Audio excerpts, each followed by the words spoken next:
Oh, it fucking choke slam. Okay, yeah, sure. Fucking String Bean over here is gonna hit a choke slam. Why not? See, I hate when people use finishers as regular ass moves. Like, what in the AEW is that? Holy shit.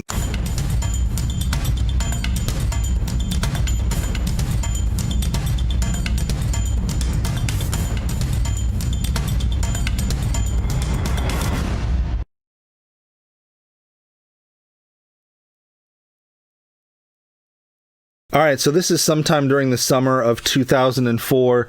This is on the RCW World Tour. The idea of the World Tour was every show would take place at a different park. Unfortunately, this is like the dying days of RCW, so the turnouts weren't always great. Sometimes there'd just be a couple guys showing up, and we'd have to make it work. But I'm the RCW champion at this point. I won the RCW title on the first stop of the World Tour, and I'd be champion throughout the entire duration of the World Tour. Unfortunately, while it's cool having somebody else say, I want you to be our world champion, I was never the main event. You know, the main event was always somebody else. I was always jerking the curtain or working in the middle of the card. I was never the focus of anything while I was the world champion. And so it kind of felt like, well, what's the point of being champion if it doesn't matter? Like, I'm not even the main event. So me and TBG were a tag team at this point. We were a tag team called Capital G, because I always like tag teams that have matching gimmicks, you know, like the Dudley Boys, the Hardy Boys. And so TPG was a gangster, the Trailer Park Gangster, and so I was just like, well, it'll be easier for me to match your gimmick than to try to get you to match mine. So I started wearing this bandana. I switched to this white and tan attire, and yeah, see, he tried to pick me up, but he couldn't, and so I had to fight out of it and try and counter this here. You know, God bless TPG. He wasn't the best wrestler. Oh, I love this fucking move. That's the Trip to Oblivion. I don't know why I'm pulling it out so early in this match. And then the story I wanted to tell with this match is, hey, we're tag team partners. We're friends. So we did that little handshake at the beginning. And this is just kind of a friendly competition. Like, hey, who's the better between us? You know, because we're not in a feud yet at this point. There's really no storyline reason for us to be fighting. The only reason we have a match is because only 4 people showed up and Apocalypse is feuding with Hardcore Thomas. So I tried to hit like a pump handle. He wouldn't jump for me. So literally there's no reason for me to be fighting TPG. So the story I'm trying to tell is, okay, well, we're a tag team. We're friends. You know, let's make this a friendly competition here. I'm going to put him in the Lion Tamer, you know, and, you know, TPG has always been a jobber. You know, he's been a jobber most of his career. And, you know, I've always been of the mindset of, okay, well, if you lose every single match, then it doesn't matter when anyone beats you, because everyone beats you. So whenever I worked TPG, I always wanted to try and build him up. I always wanted to try and elevate him and give him some credibility. You know, so like I would let TPG get in way more offense than other people would. I would make TPG seem like a much more credible threat than other people would. You know, a lot of people would be like, oh, I ain't losing to TPG, he's weak. And I'm always like, it's not real. Guys, we're play fighting. It's not real. Who cares? You know, he's only weak if you make him look weak. Bam, he hit his little neck breaker there, and I rolled through it and hit these fisticuffs. Because my whole thought process is, hey, we're a tag team. Who knows each other better than us? I know you better than you know yourself. You know me better than I know myself. We can use that to our advantage. So I'm gonna try and counter some of his signature moves there to try and play into that story a bit. Because again, there's no feud. We're not feuding. Like, this match is thrown together. There's no heat whatsoever. So I have to find some kind of story we can tell in this match.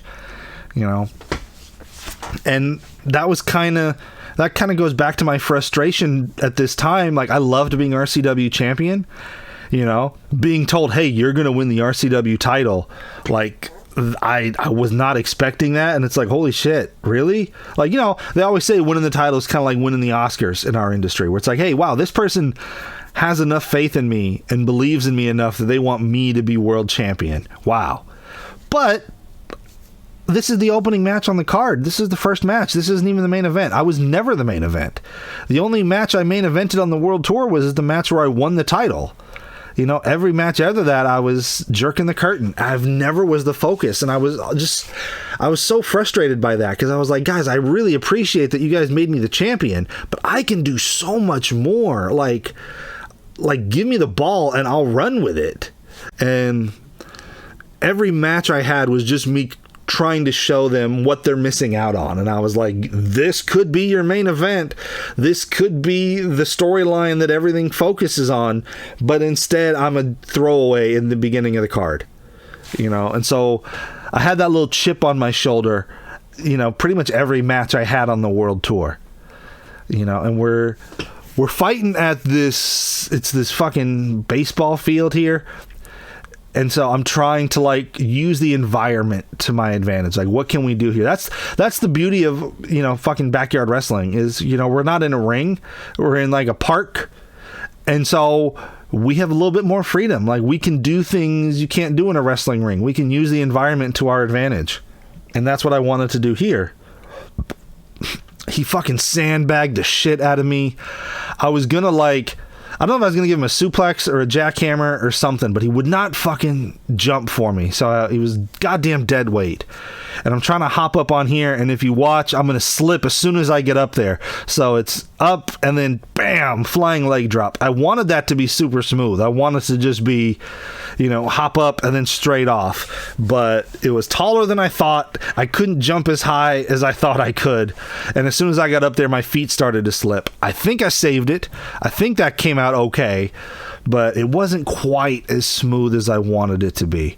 And then bam, I'm going to run his head into the steel bar there, just trying to use this environment to our advantage. We got these bleachers. Anyone who's ever walked on bleachers know they make a shit ton of sound just from you walking on them. So anything we do in these bleachers is going to sound incredible. And so that's why I'm going to utilize this here. Because, again, every match we have is on the fucking grass. Here we have something we don't normally have access to. These bleachers, these railings here. And so let's use this to our advantage. You know, let's take advantage of this. Let's do something new. Let's do something we can't do in another match.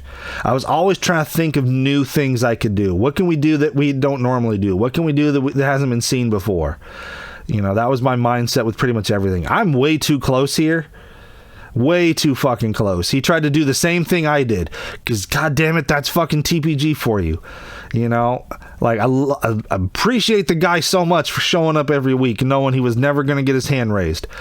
But anytime he would do offense, he would either just hit your own signatures at you, or he would copy John Cena and hit you with a 5-knuckle shuffle and tell you can't see him. So pretty much every match with TPG, I had to carry him. Every match I had to be like, you're going to do this, I'm going to do this, you're going to counter this, and then I'm going to do this.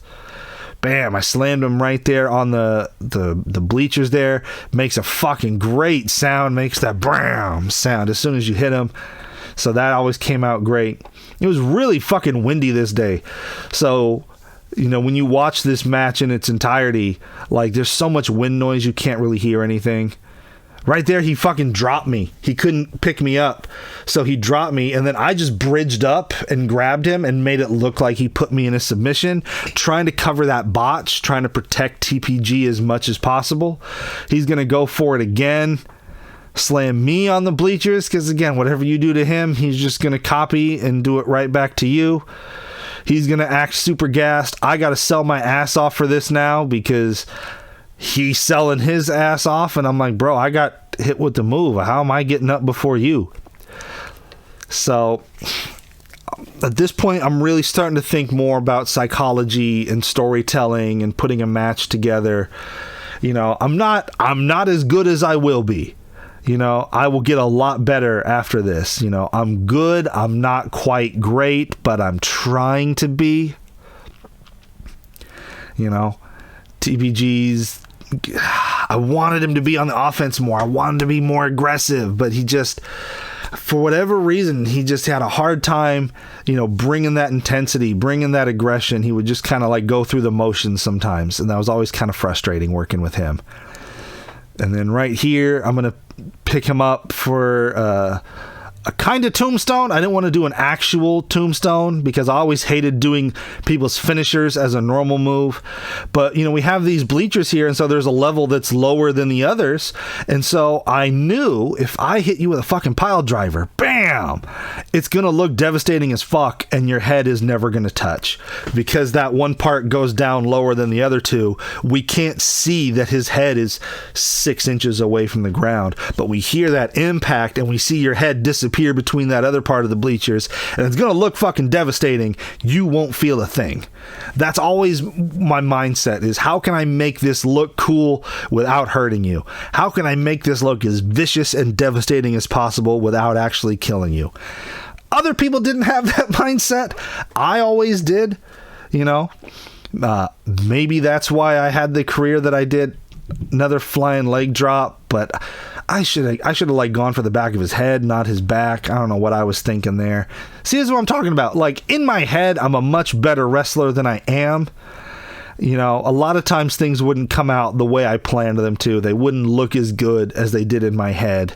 And when I look back on a lot of the stuff, I criticize so much. I'm like, why are you doing this? Why did you do that? Why didn't you do this instead? You know? And here again, TPG literally didn't hit me with anything. He hit me with like a punch, and I have to sell the shit out of it so he can hit this flying elbow drop here. Bam.